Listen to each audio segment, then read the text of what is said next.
que no compareixien a l'hora que tocava, ja si són discretes. Jo no sé si havíeu sospitat o no que organitzaven qualque cosa.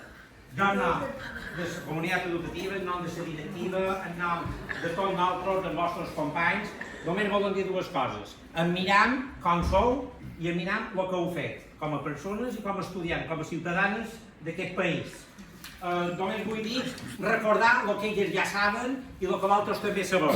Llúcia Nicolau Vicenç, 2023, guanyadora de la mini-olimpiada autonòmica de filosofia. 2024, guanyadora, repetim, doncs, un any darrere l'altre, guanyadora de la mini-olimpiada de filosofia. 2024, va a les olimpiades estatals i quedes quarta. Sí. Quarta, és a dir, finalistes, quarta de tota una cosa que en diuen a Espanya, és a dir, que això no és esbarracat, no m'estic explicant, no són les olimpiades d'esbarracant tots els rescates, ho dic per qüestió de tamany, el tamany sí importa, quarta.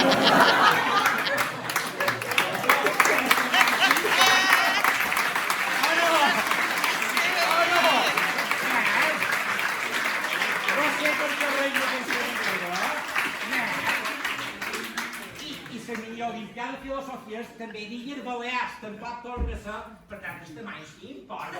Sempre que dir d'aquesta manera. La següent, la nostra companyera, la nostra alumna, de Clara Barceló Gelabert, 2024, quarta a l'autonòmica, se'n va a les olimpiades estatals. Medalla de bronze de les olimpiades estatals de biologia. El tamany sí importa.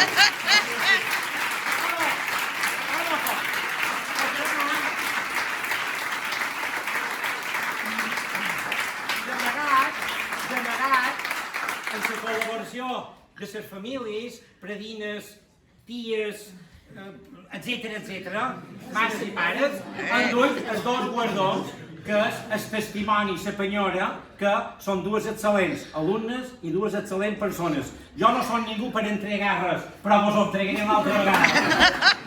El guardó de les olimpiades de filosofia i la medalla de bronze amb aquesta ensenya multicolor, perquè som una societat multicolor i plural, amb la medalla de bronze.